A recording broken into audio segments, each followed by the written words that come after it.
नमस्कार, मेरे YouTube channel पर आपका स्वागत है। आज हम महात्मा गांधी के जीवन परिचय के बारे में संक्षेप में चर्चा करेंगे। आज का यह वीडियो समाजशास्त्र विषय के विद्यार्थियों के लिए उपयोगी होगा। वैसे तो यह वीडियो सभी विषयों के विद्यार्थी और सभी आयु वर्ग के व्यक्तियों के लिए भी उपयोगी होगा। आपका बहुत स्वागत है। महात्मा गांधी जी का पूरा नाम मोहनदास करमचंद गांधी था। आपका जन्म पश्चिम भारत के वर्तमान में जो गुजरात क्षेत्र है उसके काठियावाड़ क्षेत्र के एक तटीय नगर पोरबंदर नामक स्थान पर 2 अक्टूबर 1869 को हुआ और आपको निर्वाण की प्राप्ति 30 जनवरी 1948 को नई दिल्ली में हुई। और इसके मध्य के आपके पूरे जीवन काल में आपने सत्य, अहिंसा, सत्याग्रह, ट्रस्टीशिप जैसे विचारों से पूरे विश्व को प्रभावित किया। भारत का स्वतंत्रता संग्राम आपके नेतृत्व में आपके सत्य और अहिंसावादी विचारों के साथ लड़ा गया और भारत को स्वतंत्रता की प्राप्ति हुई। आपके पिता करमचंद गांधी सनातन धर्म की तेली वैश्य जाति से संबंध रखते थे और ब्रिटिश राज्य के कठियावाड़ की एक छोटी सी रियासत पोरबंदर के दीवान या प्रधानमंत्री थे। उनकी माता पुतलीबाई परिणामी वैश्य समुदाय की अत्यंत धार्मिक प्रवृत्ति की महिला थी। महात्मा गांधी अपने छात्र जीवन में साधारण योग्यता वाले विद्यार्थी थे, परंतु वह समय के पाबंद और शिक्षकों के आज्ञाकारी छात्र थे। पोरबंदर से उन्होंने मिडिल और राजकोट से हाई स्कूल की परीक्षा उत्तीर्ण की। दोनों परीक्षाओं में शैक्षणिक स्तर पर वह एक साधारण छात्र रहे। मैट्रिक के बाद की उनकी परीक्षा उन्होंने भावनगर के श्यामलदास कॉलेज से कुछ समस्या के साथ उत्तीर्ण की। गांधी जी का 13 वर्ष की अल्पायु में विवाह मई 1883 में कस्तूरबाई मक्कनजी से कर दिया गया। गांधी जी ने अपनी पत्नी का पहला नाम छोटा करके कस्तूरबा कर दिया और लोग उनको प्यार से बा कहते थे। 1883 में Gandhi ji university college London में कानून की पढ़ाई करने और बैरिस्टर बनने के लिए इंग्लैंड चले गए।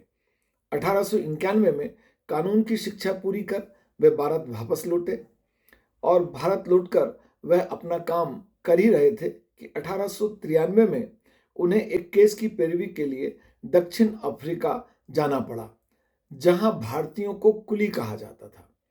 और इसी का परिणाम था कि गांधी जी भी वहां कुली बैरिस्टर के नाम से संबोधित किए जाते थे। गांधी जी ने दक्षिण अफ्रीका में भारतीयों के मानवाधिकारों के लिए संघर्ष किया।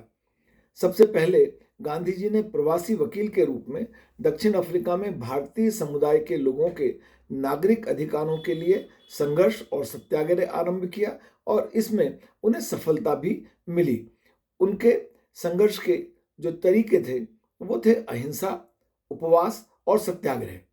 और यह संघर्ष के तरीके नवीन तरीके थे, अहिंसक विरोधी तरीके थे और इसके कारण उनकी ख्याति चारों ओर फैल गई।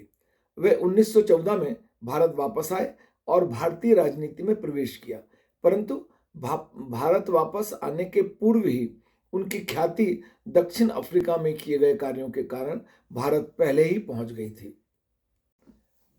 भारत में वापसी के साथ ही उन्होंने यहाँ के किसानों, श्रमिकों और नगरीय श्रमिकों को अत्यधिक भूमिका और उनके साथ किए जाने वाले भेदभाव के विरुद्ध आवाज उठाने के लिए एकजुट किया। 1921 में भारतीय राष्ट्रीय कांग्रेस की बागडोर संभालने के बाद उन्होंने देश भर में दरिद्रता से मुक्ति दिलाने, महिलाओं के अधिकारों का विस्तार करने, धार्मिक एवं जातीय एकता का निर्माण करने और आत्मनिर्भरता के लिए अस्पृश्यता का विरोध करने आदि के संबंध में अनेक प्रकार के कार्यक्रम चलाए। गांधी जी ने ब्रिटिश सरकार द्वारा भारतीयों पर लगाए गए नमक कर के विरोध में 1930 में नमक सत्याग्रह किया और इसके बाद 1942 में भारत छोड़ो आंदोलन से उन्हें विशेष ख्याति प्राप्त हुई। उन्होंने 1920 से 1947 तक भारतीय राजनीति में एक छत्र नेतृत्व किया। उनको अंग्रेजों की न्यायप्रियता में विश्वास था। इन्होंने इसके कारण भारतीय जनता को बगैर किसी शर्त के ब्रिटिश जो सरकार थी उस सरकार के साथ सहायता की प्रेरणा दी और उनकी प्रेरणा से ब्रिटिश सरकार को भारत के नागरिकों ने सहायता भी दी। परंतु 1918 में ब्रिटिश सरकार द्वारा रोलेट एक्ट को पास करने और 1919 में जलियांवाला कांड के कारण महात्मा गांधी का अंग्रेजों की न्याय प्रथा पर से विश्वास समाप्त हो गया। 1942 में उन्होंने नारा दिया, अंग्रेजों भारत छोड़ो।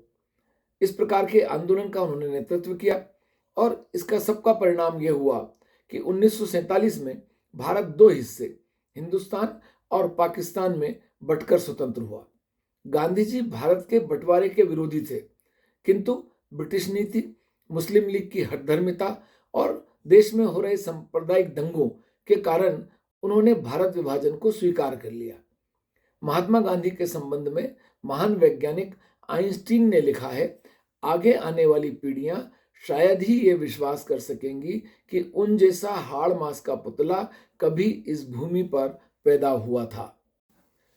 महात्मा गांधी की प्रमुख कृतियां हैं हिंदू स्वराज, मेरे सत्य के प्रयोग, शांति और युद्ध में अहिंसा, नैतिक धर्म, सत्याग्रह, सत्य ही ईश्वर है, सर्वोदय, सांप्रदायिक एकता, अस्पृश्यता निवारण आदि। उन्होंने पत्र पत्रिकाओं का संपादन किया। अफ्रीका में इंडियन ओपिनियन नाम से, भारतवर्ष में यंग इंडिया, हरिजन, नवजीवन, हरिजन सेवक, हरिजन बंधु आदि। गांधी जी के विचारों और शिक्षाओं को ही हम गांधीवाद के नाम से जानते हैं। इस संबंध में गांधी जी ने स्वयं 1936 में सावली सेवा संघ में प्रवचन देते समय कहा था, गांधीवाद नामक कोई वस्तु नहीं है। मैं अपने बाद कोई संप्रदाय नहीं छोड़ना चाहता। मैंने जो मत बनाए और निष्कर्ष निकाले वह सब अंतिम नहीं है। मैं कल ही उन्हें परिवर्तित कर सकता हूं। महान लोगों के विचार और विचारधाराएं समय के अनुकूल बहुत आवश्यक होती हैं, जरूरी होती हैं, समाज में परिवर्तन लाती हैं, प्रेरित करती हैं। परंतु समय के साथ, समय के परिवर्तन के साथ, समय के आगे बढ़ने के साथ हो सकता है कि उन विचारों की उपयोगिता ना रहे, उन विचारों में परिवर्तन लाना आवश्यक हो जाए। और इस संबंध में गांधीवाद ने जो है, उस संबंध में गांधी जी ने स्वयं एक विचार छोड़कर गए थे कि मेरी बात को अंतिम ना माना जाए। हो सकता है मैं स्वयं अपने विचारों में कुछ समय बाद जो आज कहे हैं परिवर्तन कर दूं। गांधी जी के प्रेरणा स्तोत्र। गांधी जी के प्रेरणा का स्तोत्र उनकी माता जी का पवित्र जीवन था, जिससे उन्होंने बहुत सारी प्रेरणा ग्रहण की। उसके बाद अनेक महापुरुष, धर्म ग्रंथ, उनके पिताजी की सादगी और सदाचार पूर्ण जीवन, गीता में संशय समाधान और निराशा के संबंध में दिया गया मार्गदर्शन।